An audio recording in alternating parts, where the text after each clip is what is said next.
नमस्कार. Share market Marathi या YouTube चॅनलवर आपल्या सर्वांचे हार्दिक स्वागत. नो एव्हरीथिंग अबाउट आय-पी-ओ या अंतर्गत आज आणखीन एका नवीन आय-पी-ओ विषयी माहिती आपण बघणार आहोत. पण तत्पूर्वी आपल्या सर्वांना एक विनंती करायची आहे, ती अशी की आपण आत्तापर्यंत जर शेअर मार्केट मराठी या यूट्यूब चॅनलला सबस्क्राईब केलं नसेल, तर ताबडतोब सबस्क्राईब करा आणि त्याच्या शेजारी असणाऱ्या बेल आयकॉनला देखील क्लिक करा आणि तिथे ऑल हा ऑप्शन निवडा. जर तुम्ही आत्तापर्यंत सबस्क्राईब केलं असेल तर उत्तमच आहे, पण जर केलं नसेल तर मात्र सबस्क्राईब करायला आणि बेल आयकॉनला क्लिक करून ऑल हा ऑप्शन निवडायला मात्र विसरू नका. त्यामुळे इथून पुढे शेअर मार्केट मराठी या आपल्या यूट्यूब चॅनलवर येणारे सर्व व्हिडिओ तुम्हाला विनाविलंब बघता येणार आहेत. चला तर आज कोणत्या आय-पी-ओ विषयी आपण माहिती बघणार आहोत ते बघूया. आज आपण कॉम्प्युटर एज मॅनेजमेंट सर्व्हिसेस अर्थात कॅम्स ह्या कंपनीच्या आय-पी-ओ विषयी अधिक माहिती बघणार आहोत. या व्हिडिओमध्ये आपण बघणार आहोत त्या कंपनीचे प्रमोटर नक्की कोण आहेत, त्यांच्याविषयी माहिती घेणार आहोत. त्याचसोबत ही कंपनी नक्की काय आहे, याची स्थापना कधी झाली आहे, ती कंपनी कोणत्या स्वरूपाचं काम करते, ह्याविषयी आपण माहिती बघणार आहोत.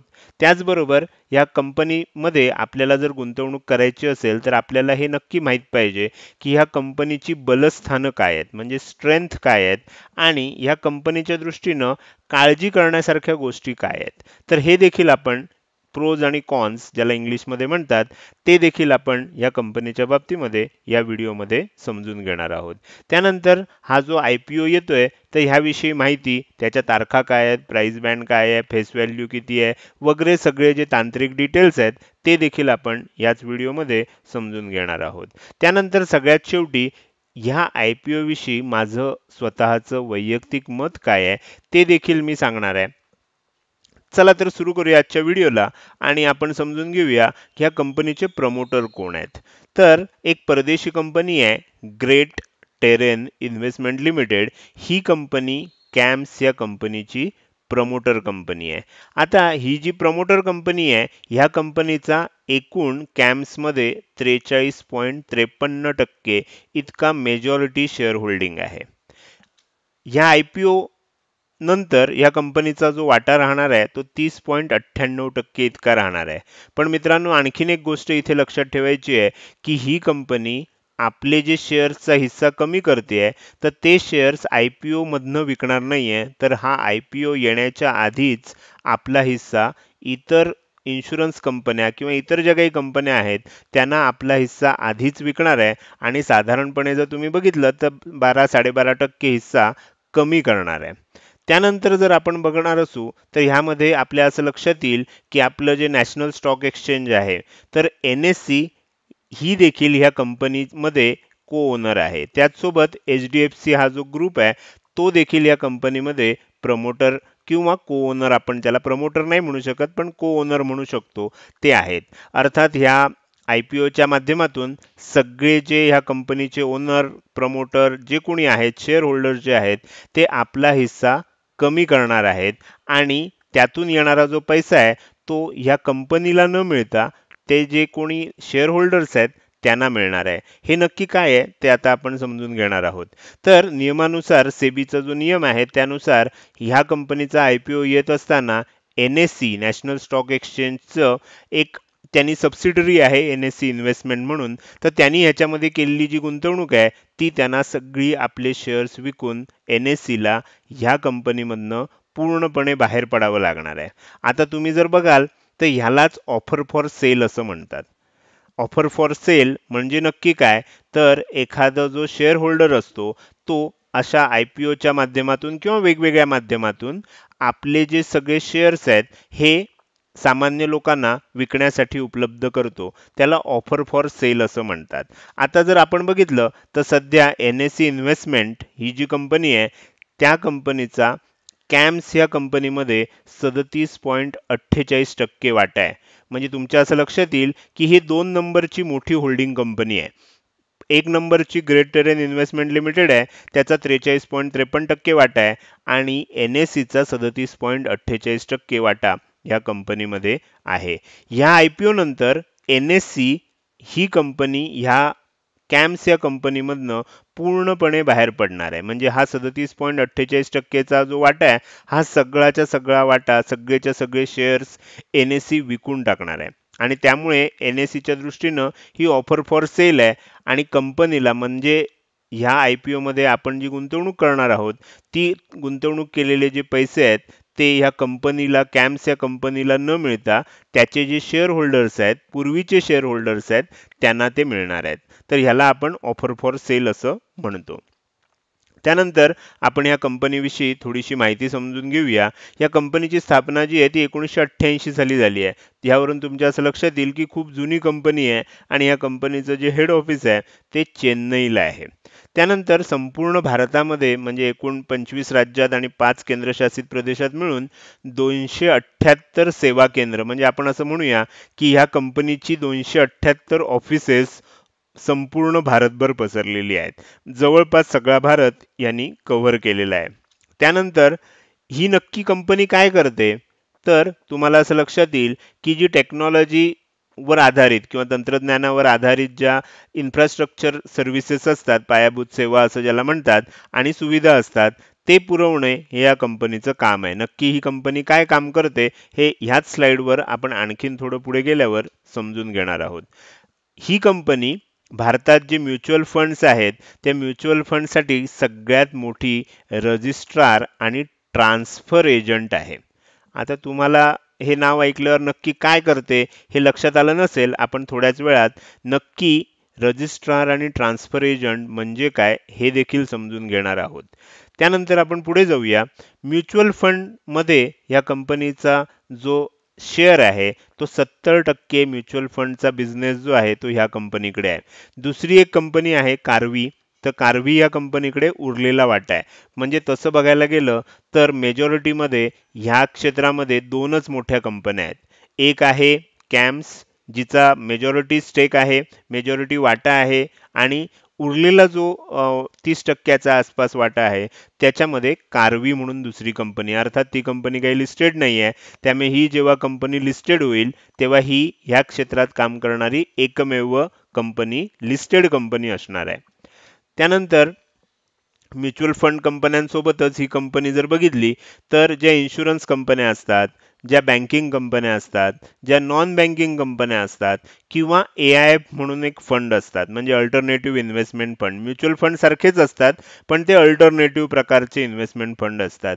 तर अशा कंपन्यांना सर्व्हिस देण्याचं काम ही कॅम्स ही जी कंपनी आहे ती करते. आता ही सर्व्हिस देते म्हणजे नक्की काय काय करते ते आता आपण बघणार आहोत. तर ह्या कंपनीच्या कामाचं जे स्वरूप आहे ते थोडक्यात असं आहे की जर समजा तुम्हाला जर म्युच्युअल फंडमध्ये काही गुंतवणूक करायची असेल तर नव्यानं जेव्हा सुरुवात करता तेव्हा सगळ्यात पहिली गोष्ट तुम्हाला करावी लागते तर ते तुम्हाला KYC करावं लागतं. KYC म्हणजे आपल्या सर्वांना माहिती असेल, नो युअर कस्टमर.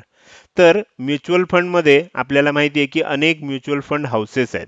म्हणजे अनेक म्युच्युअल फंड कंपन्या आहेत ज्या म्युच्युअल फंड ची सर्व्हिस आपल्याला उपलब्ध करून देतात. मग तुम्हाला जर एका म्युच्युअल फंडमध्ये काम करण्यासाठी वेगळं KYC, दुसऱ्यामध्ये एक वेगळं KYC, जसं आपल्या बँकेच्या सेव्हिंग अकाउंटसाठी प्रत्येक बँकेत आपल्याला वेगळं KYC करावं लागतं. मित्रांनो, म्युच्युअल फंडमध्ये तसं करावं लागत नाही. तुम्ही एकदा KYC केलं की तेच KYC तुम्ही इतर कुठल्याही म्युच्युअल फंड हाऊसमध्ये वापरू शकता. तर हे KYC रजिस्ट्रेशन करणारी जी कंपनी असते ती ही कॅम्स कंपनी आहे. म्हणजे तुम्हाला म्युच्युअल फंडमध्ये गुंतवणूक करायची असेल आणि तुम्हाला जर त्याच्यामध्ये पहिल्यांदा KYC करण्याची वेळ आली तर 70% चान्सेस असे आहेत की तुम्ही कॅम्स कडून तुमचं KYC कंप्लीट कराल. त्यानंतर ऑनलाईन पेमेंट कलेक्शन. आता ह्या ज्या म्युच्युअल फंड कंपन्या आहेत ते ह्यांच्यामध्ये म्युच्युअल फंड कंपन्या ज्या असतात मित्रांनो, तर त्यांचं एकच काम असतं ते म्हणजे त्यांच्याकडे उपलब्ध असणारा पैसा त्याच्यावर रिसर्च करायची आणि त्यांचं जे काही उद्दिष्ट असेल त्या शेअर्समध्ये त्याचं गुंतवणूक करायची. आता पण त्या कंपन्यांना जर तुम्ही बघितलं तर इतर अनेक प्रकारची कामं करावी लागतात. म्हणजे आता समजा KYC आहे तर ते त्यांनी काय केलं, म्युच्युअल फंड कंपन्यांनी कॅम्प्सकडे देऊन टाकलं. त्यानंतर ज्यावेळेला इन्व्हेस्टर म्हणजे गुंतवणूकदार आपल्याकडचे पैसे भरतो, आता पैसे भरण्यासाठी, त्याची नोंद घालण्यासाठी, त्याची रिसीट देण्यासाठी ही जी सगळी कामं आहेत ही म्युच्युअल फंड हाऊस स्वतः करत नाही, तर ती सगळी कामं कॅम्स सारख्या कंपनीला दिलेली असतात. म्हणजे ज्याच्यामध्ये ऑनलाईन पेमेंट कलेक्शन असतं. त्यानंतर आपल्याला हे माहिती आहे की म्युच्युअल फंडमध्ये काही काही म्युच्युअल फंड असे असतात ज्याच्यामध्ये आपल्याला डिव्हिडंड मिळतो. म्हणजे मी जर काही पैसे गुंतवले तर त्याच्या अगेन्स्ट मला डिव्हिडंड मिळतो. आता हे जे डिव्हिडंड असतो, ज्याला मराठीमध्ये लाभांश असं म्हणतात, तर त्याच्याशी रिलेटेड सगळी जी कामं आहेत, ही कामं कॅम्स सारख्या कंपन्या त्या म्युच्युअल फंड हाऊसला करून देतात. म्हणजे थोडक्यात असं असतं की म्युच्युअल फंड हाऊसेस असतात हे आपल्या मुख्य कामाकडे, म्हणजे रिसर्च कडून योग्य त्या कंपन्यांमध्ये पैसा गुंतवणे, एवढं एकच काम करतात. आणि बाकीची त्याच्या आजूबाजूची सगळी जी कामं आहेत, म्हणजे आता समजा मी जर म्युच्युअल फंडमध्ये गुंतवणूक करत असेल, तर मला बघायचं असतं की मी कधी कधी किती गुंतवणूक केली आहे, त्यावेळेला मला किती युनिट्स मिळाले आहेत, आत्तापर्यंत मी गुंतवलेली रक्कम किती आहे, त्याचे माझे किती रुपये झालेत आत्तापर्यंत. हे जे असे वेगवेगळ्या प्रकारचे रिपोर्ट्स असतात, हे रिपोर्ट्स बनवून देण्याचं काम कॅम्स सारख्या कंपन्या करत असतात. म्हणजे म्युच्युअल फंडच्या वेबसाईटवर जेव्हा आता ती जी वेबसाईट असते, ती सुद्धा बऱ्यापैकी ह्याच कंपन्यांनी बनवलेली असते. म्युच्युअल फंडच्या ज्या वेबसाईट असतात आणि त्याच्यावर ज्या काही सर्व्हिसेस असतात, त्यातल्या बराचसा भाग ह्या कॅम्प सारख्या कंपन्याच मॅनेज करत असतात. म्युच्युअल फंड हाऊस ह्या सगळ्या गोष्टी करत नाही. तर ह्या सगळ्या व्यवहारांच्या नोंदी ठेवायच्या, कुणी किती रक्कम गुंतवली, त्याचे किती युनिट्स आले, त्यानंतर रिडम्शनची, जेव्हा तुम्हाला पैशाची गरज असते तेव्हा तुमची रिक्वेस्ट स्वीकारणं, तुम्ही समजा चेक न पैसे देत असाल तर ते तुमचे चेक स्वीकारणं, ह्या सगळी कामं कॅम्स सारखी जी कंपनी असते ती करत असते. म्हणजे आता तुमच्या लक्षात आलं असेल की ही कंपनी नक्की कोणत्या प्रकारचं काम करते. त्यानंतर ह्या ज्या म्युच्युअल फंड किंवा इतर ज्या वर सांगितलेल्या insurance, banking, non banking, AI अशा ज्या काही कंपन्या आहेत, यांना सॉफ्टवेअर संबंधी सेवा देखील हीच कंपनी पुरवते. म्हणजे त्यांची जी वेबसाईट्स असतील, त्यांचे जे ॲप्स असतील, तर ते देखील बनवून देण्याची कामं ही कंपनी करत असते. त्यानंतर बऱ्याचशा म्युच्युअल फंड कंपन्या, इन्शुरन्स कंपन्या, बँकिंग याच्यामध्ये वेगवेगळे एजंट काम करत असतात. त्या एजंटच्या सगळ्या कामांची माहितीची नोंद ठेवणं, हे काम देखील कॅम्प सारख्या कंपन्या करतात. म्हणजे बरीचशी अशी जी कामं असतात जी मूळ बिझनेसशी संबंधित नाहीत, तर म्युच्युअल फंड कंपन्या असतील, इन्शुरन्स कंपन्या असतील, बँकिंग कंपन्या असतील किंवा नॉन बँकिंग कंपन्या असतील, ही महत्त्वाची कामं सोडून इतर जी कामं आहेत, ज्याला नॉन कोर ॲक्टिव्हिटीज असं म्हणतात, तर ह्या नॉन कोर ॲक्टिव्हिटीज अशा एखाद्या तिसऱ्या कंपनीकडे करायला देतात. म्हणजे त्यांना त्याच्यामध्ये आपला वेळ आणि आपली मॅनपॉवर त्याच्यामध्ये खर्च करावी लागत नाही. तर ती जी कामं असतात ती कॅम्स करते. माझ्या मते एवढी सगळी माहिती आहे, त्याच्यावरनं तुम्हाला लक्षात आलं असेल की ही कंपनी कोणत्या स्वरूपाची कामं करते. त्यानंतर आपण पुढे जाऊया आणि समजून घेऊया की ह्या कंपनीच्या दृष्टीनं जमेच्या बाजू कुठल्या आहेत आणि कुठच्या बाजू अशा आहेत की ज्याच्या बाबतीत थोडंसं काळजीपूर्वक आपल्याला लक्ष देणं आवश्यक आहे. कारण जेव्हा आपण गुंतवणूक करणार आहे, आपले हार्ड अर्न मनी, म्हणजे आपण कष्टानं कमवलेला पैसा जेव्हा एखाद्या बिझनेसमध्ये गुंतवतो, त्यावेळेला आपल्याला हे नक्की माहीत पाहिजे की त्या कंपनीचे नक्की स्ट्रेंथ काय आहे आणि वीकनेसेस काय आहेत.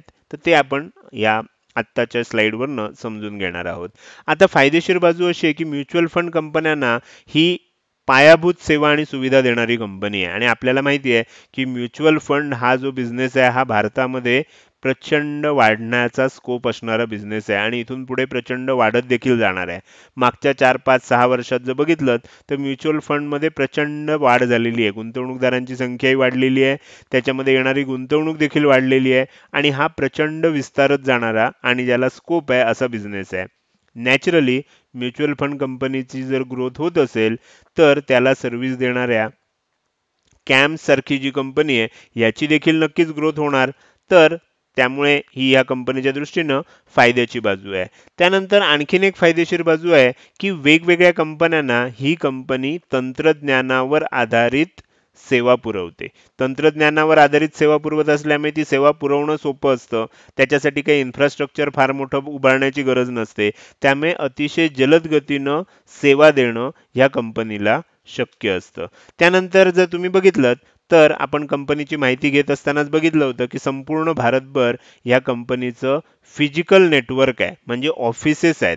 म्हणजे जवळजवळ तुम्ही सगळ्या मेट्रो सिटीजमध्ये, त्यानंतर टियर 1, टियर 2, टियर 3 अशा ज्या काही सिटीज असतात, म्हणजे थोडक्यात मोठी मोठी शहरं असतात जिथे जिथे महानगरपालिका वगैरे असतात, तर अशा प्रत्येक जवळपास शहरामध्ये ह्या कंपनीचं ऑफिस आहे. त्यामुळे कस्टमरला सर्व्हिस देण्यासाठी संपूर्ण भारतभर या कंपनीचं जाळं पसरलेलं आहे. ही या कंपनीसाठी फायदेशीर बाजू आहे. त्यानंतर सगळ्यात महत्त्वाची फायदेशीर बाजू आहे ती म्हणजे ह्या कंपनीचं जे बिझनेस मॉडेल आहे, ह्याला ॲसेट लाईट बिझनेस मॉडेल असं म्हणतात. म्हणजे काय? तर ह्या कंपनीला ज्या पद्धतीनं काम करते, आता समजा आपण असं समजूया की ह्या कंपनीकडे एक नवीन कस्टमर आला, नवीन एखादं म्युच्युअल फंड हाऊस आलं, तर ह्या कंपनीला फार काही बदल करावे लागणार नाहीत. कारण जे सॉफ्टवेअर ते इतर कंपन्यांना वापरतात तेच सॉफ्टवेअर फक्त किरकोळ काही बदल करून लगेचच या कंपनीला देता येणार आहे. म्हणजे नवीन कस्टमर आला तर त्याच्यासाठी फार मोठा खर्च या कंपनीला करावा लागत नाही. एकदा त्यांनी जे बनवून ठेवलेलं इन्फ्रास्ट्रक्चर आहे किंवा जे सॉफ्टवेअर आहे, त्याच्यामध्ये किरकोळ बदल करून तेच सॉफ्टवेअर ते नवीन कस्टमरला देखील देऊ शकतात. तर त्याच्यामुळे नवीन आलेल्या कस्टमरसाठी ह्या कंपनीला फार मोठा वेगळा खर्च करावा लागत नाही.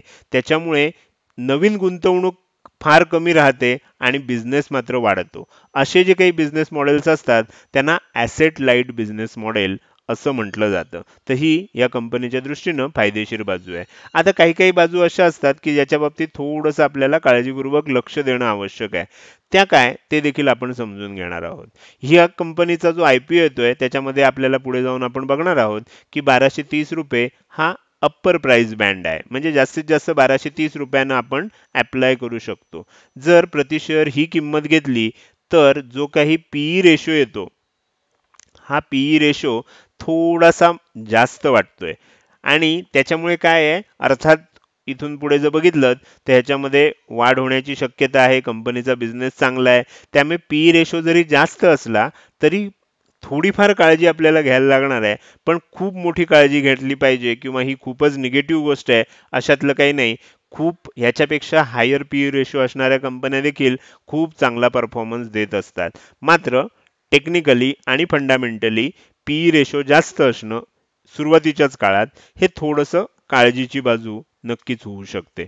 त्यानंतर दुसरी एक काळजीची बाजू म्हणा किंवा एक गोष्ट आपल्याला ज्याच्यावर आपण दुर्लक्ष करू शकत नाही अशी एक गोष्ट म्हणा, तर ह्या IPO मुळे त्या कंपनीला कुठलाही नवीन पैसा मिळणार नाहीये.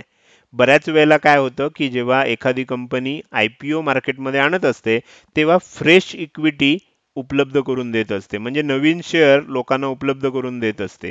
ज्याच्यामुळे मिळालेला पैसा त्या कंपनीला मिळतो, ज्यातून त्या कंपनीला आपलं जे एक्सपान्शन आहे, म्हणजे विस्तारीकरण आहे किंवा आणि काही अपग्रेडेशन असेल, तर त्या गोष्टी करता येतात.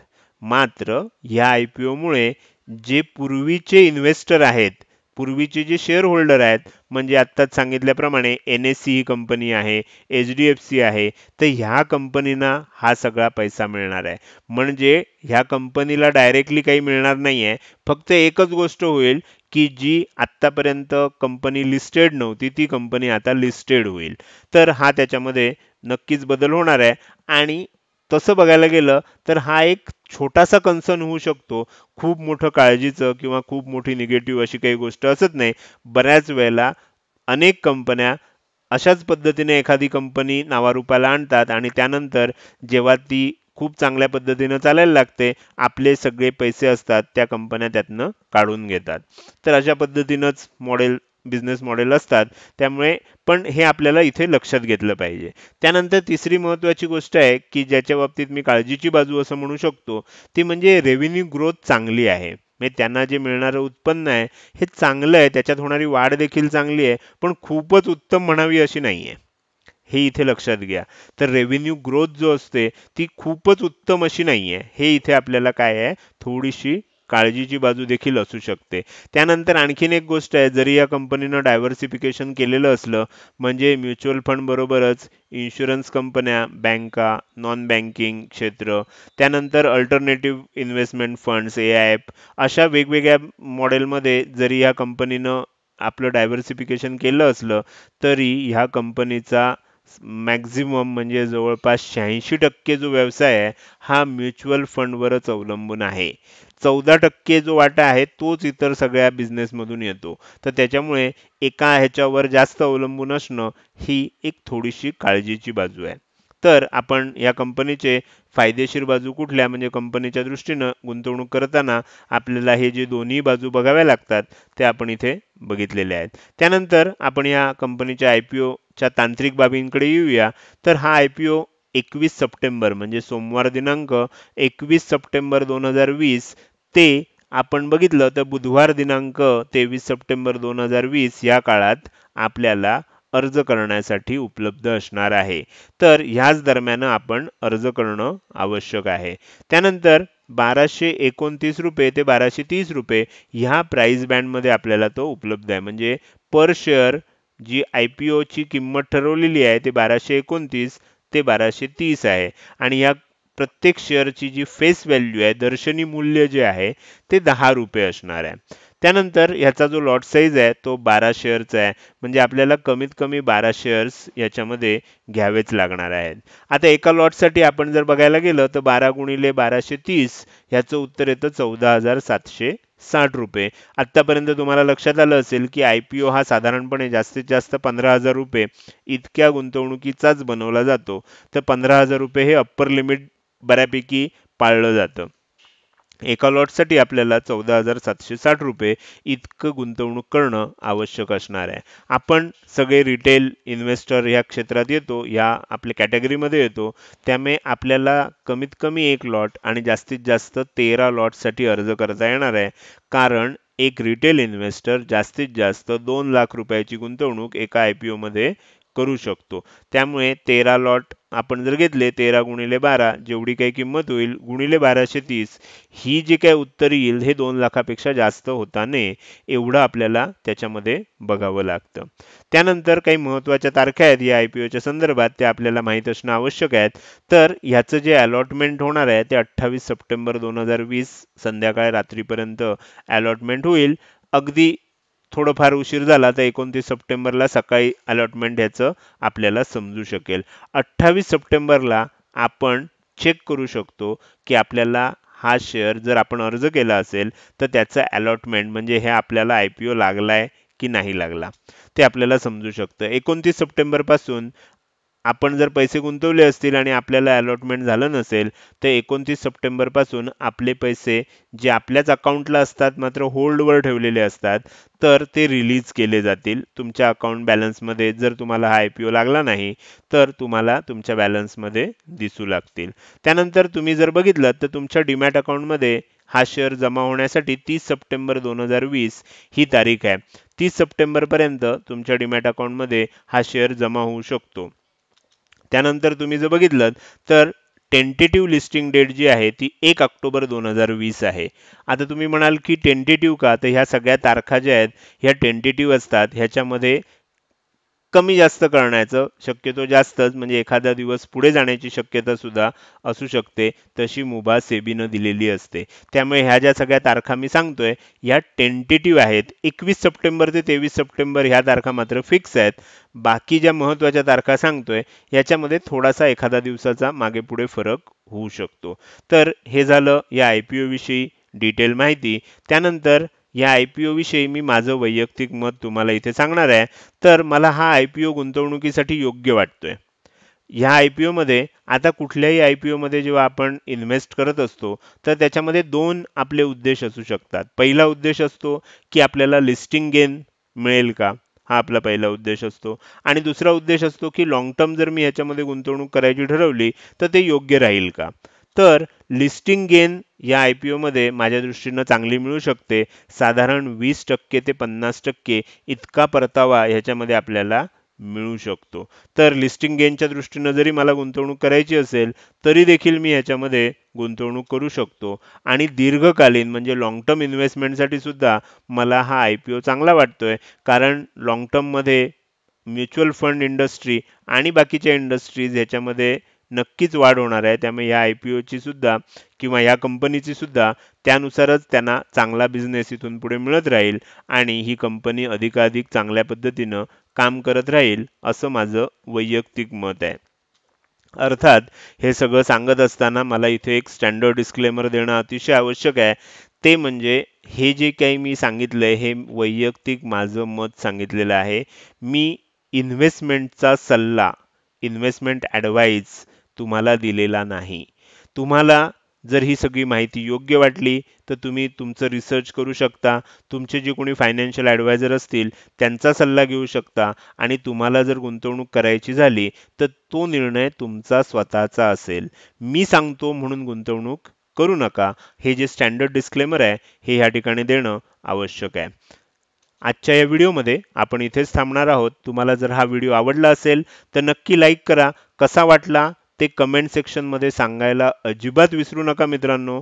आणि जर समजा तुम्हाला असं वाटत असेल की ह्या IPO विषयी माहिती तुमच्या मित्रपरिचितांना, नातेवाईकांना व्हावी तर त्यांना हा व्हिडिओ नक्की शेअर करा. आज आपण इथेच थांबूया. धन्यवाद.